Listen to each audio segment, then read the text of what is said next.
Grace and peace in Jesus. Man, we need to come together to sing such a hymn. Gosh. You know the guy who wrote that hymn, Horatio Spafford? He lost everything in the Chicago fire. But that wasn't the worst. It was several years later he had rebuilt, and they were going to go over to England, and he had some more work to do, so he sent his wife and his 4 daughters ahead. Shipwreck. He got a message from his wife once she was rescued, and I can't remember exactly what it said, but all lost except me. All 4 daughters drowned. And then he got on a ship to head over to England to be with his wife. And I'm just feeling really emotional today.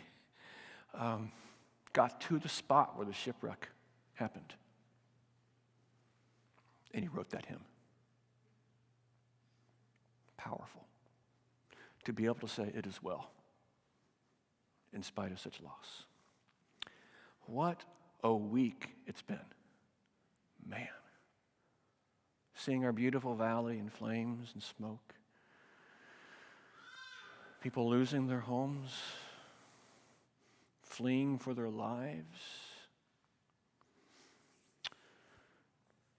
People losing a lot of stuff, and sometimes hope. Firefighters, first responders, law enforcement putting their lives on the line for the rest of us. And as you probably know, there's more than a few that are part of our St. John's family that have been out there. Some of them pretty young kids that we've seen grow up here. The uncertainty, the lack of communication, the lack of power, all of that. And the fear. We're safe. No, we're not safe. We might be safe. We're safe. Oh, we're not. Back and forth and around. Our house is lost. Our house is not lost. Our house is damaged. And the smoke. The smoke, man.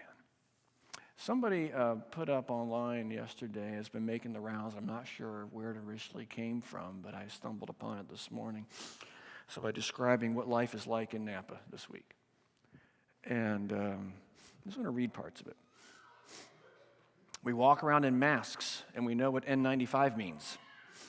We regularly ask you if you saw flames or just smoke. We gather in parking lots to watch the hillsides, discuss backfire, and talk about white smoke versus brown smoke versus black smoke. We end our conversations with strangers with stay safe.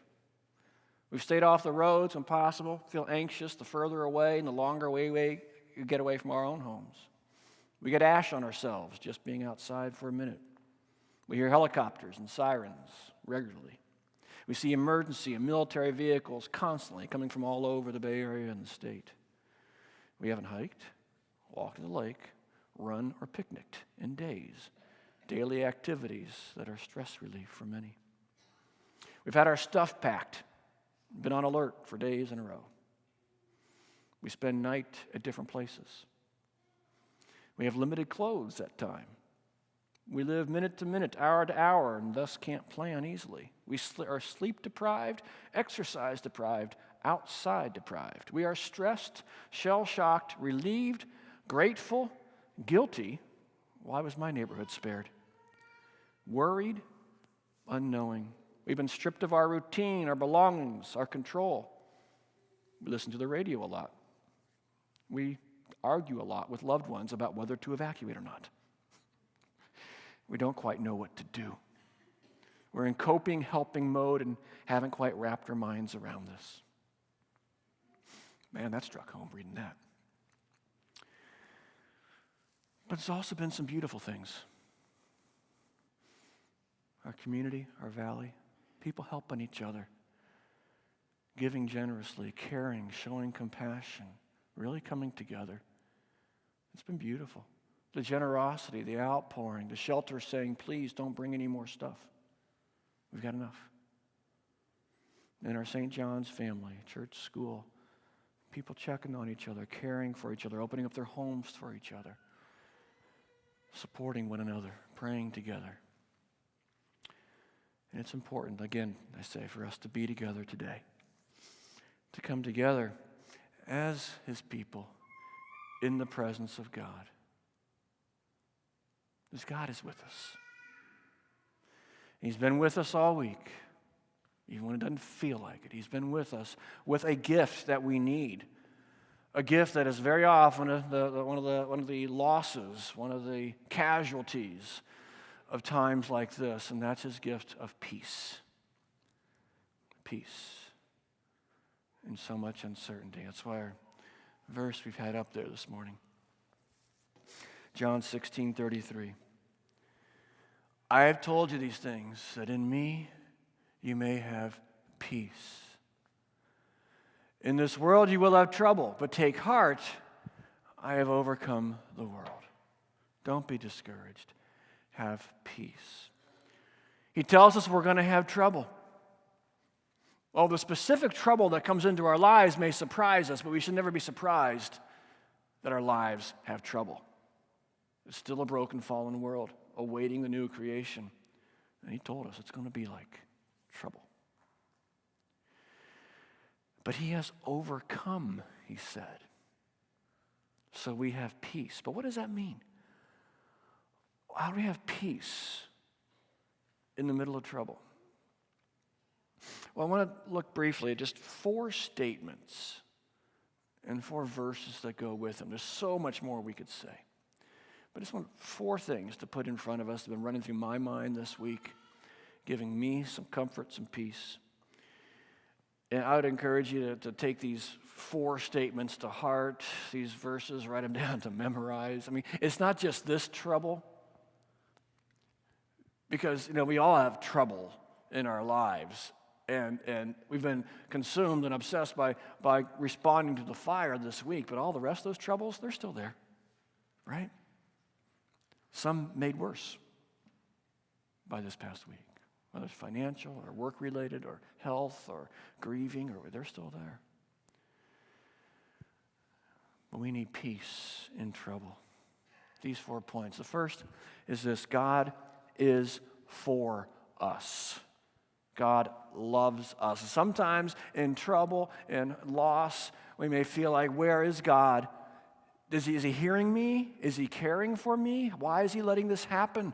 Why isn't He stopping this? Have I done something wrong? Where is God? And there can be this doubt, this gnawing doubt. Is God really caring? This verse, which we just heard Ruth read, Romans 8:32. He who did not spare, let's say it together.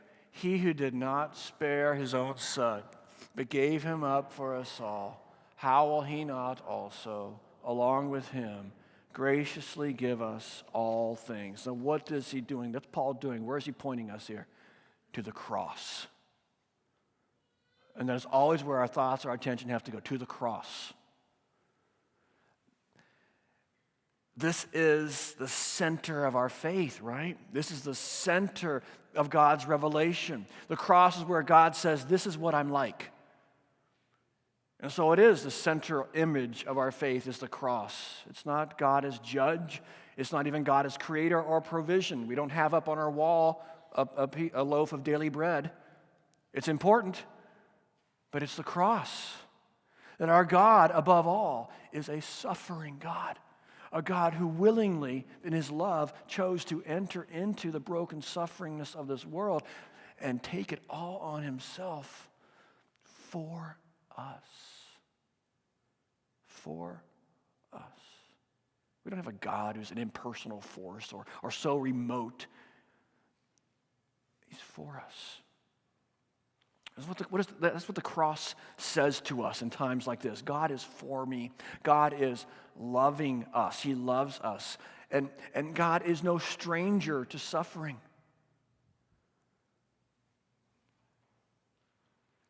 The center of our faith, God's suffering.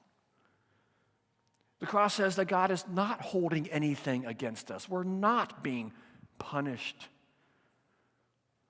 by losses and stress. No, the cross. The cross settles for all time whether God cares, whether God is compassionate. Because on the cross, God in his love completely, totally gave himself so that we would have the complete and total eternal answer to the brokenness and the fallenness and the sin. Not just putting out the fires, but the fires of hell. Not just saving a house, but giving us an eternal dwelling in the new creation. Giving us himself. It may look at times like God isn't there, or God isn't acting, or God isn't working. The cross says, yes, he is. He is for us. The next statement, God is with us. He is with us. Once again, not remote, not so so super transcendent that he can't touch the world. No, he's with us. He's been with us all week. He is with us. If you are evacuated, he went with you to where you went. He's with the firefighters on the line. He's in the shelters. He is with us. Joshua 1:9, let's say it together. Be strong and courageous. Do not be terrified. Do not be discouraged. For the Lord your God will be with you wherever you go. This is our theme verse for our school this year. Our school theme, be bold, be brave. And you might have seen the video that I posted yesterday about this. Like who knew how appropriate this would be? It's God saying to Joshua there on the Jordan River, Joshua is no doubt fearful because Moses is gone, and now Joshua has to lead the Israelites across the Jordan into the promised land against enemies. And God says to Joshua, don't be afraid. Don't be discouraged. Be strong, be courageous, be bold, be brave. Why? Because I am with you every step of the way. I am with you. The God who is for us is the God with us. Anyone doesn't feel that way. Jesus said, I have told you these things that you may have peace. It's the word that we trust when the brokenness of the world would say something different. He is with us. Wherever we go, he is with his people. He does not abandon us. God is at work. God is at work. He loves us and he's for us, but what's he doing? Is he a bystander, spectator? No, he's at work. He's doing things. This verse, tremendous verse, Romans 8:28. Let's say it together. And we know that in all things God works for the good of those who love him, who have been called according to his purpose. This is such an important promise to hold on to. In all things, God is at work. Now, in the trenches, when it's really hard, when we're in the middle of troubles, sometimes it's hard to see this. How can God bring blessing? How can God bring good out of this? What can he possibly be doing and allowing this? And how could he possibly be at work? Something else about who God is to keep in mind. He's God of the cross. He's God of the empty tomb. God is a God of resurrection who took the most awful travesty that can be imagined, the death of the Son of God, the innocent death, condemnation, and execution after torture of the only innocent person ever. The worst tragedy that can be imagined. And he transformed it into the source of the greatest blessing that can ever be given. Resurrection and new creation. This is what God does. He brings resurrection out of crucifixion. If God was applying for a job to be at the top of his resume, what do? I bring life out of death. I bring blessing out of brokenness. I take what's broken and I bring it into blessing. Like I said, sometimes it is very hard to see that. But he is at work in our trouble. He is at work. And he's been at work here in the valley all week in each and every life. Those that have been coming in as well. Every life affected by this. Think of how many lives have been yanked in a different direction because of this past week. God is at work in it all. Now everybody still has free will to respond to where God's leading. And can say no. But he is at work. And we may not see evidence of what he has done for years or ever in this life. But he is at work. He promises that just as surely as Easter came after Good Friday, this is who he is. So surely, life after death, blessing after brokenness. Because that's who he is. That's his heart. And that is what he's bringing us to ultimately in new creation. And that's the fourth statement. God gets the last word. God gets the last word. And that gives us hope. Always hope. Another verse from the reading that we just heard. Romans 8:18. Let's say that together. I consider that our present sufferings are not worth comparing with the glory that will be revealed in us. We have cause to hope no matter what. Because the cross gave way to resurrection.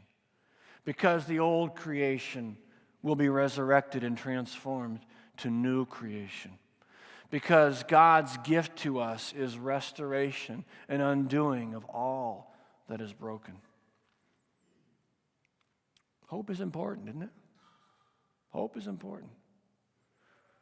Viktor Frankl was a Holocaust survivor, also wrote, psychologist, he wrote Man's Search for Meaning. He talked about his experience in the concentration camp and noting those who had some hope of life after the concentration camp compared to those who had no hope. Those who had no hope didn't make it. How much more hope we have? We have hope that rests in the heart of a God who died for us and rose again. We have hope that nothing in this world can ever take away this promise of new creation, this promise of resurrection, this promise of undoing what is broken, the promise of the deepest longings of our hearts for a better world will be realized as God's gift in new creation. And so we have hope. He gets the last word. And so we take heart. These are the things God in his word has told us. There's so much more we can talk about. But these things, Jesus says, I have told you that you may have peace. God is for you. God is with you. God is at work. And God gives you hope. I have told you these things that you may have peace. In this world, we're going to have trouble. Take heart. He has indeed overcome the world. Amen.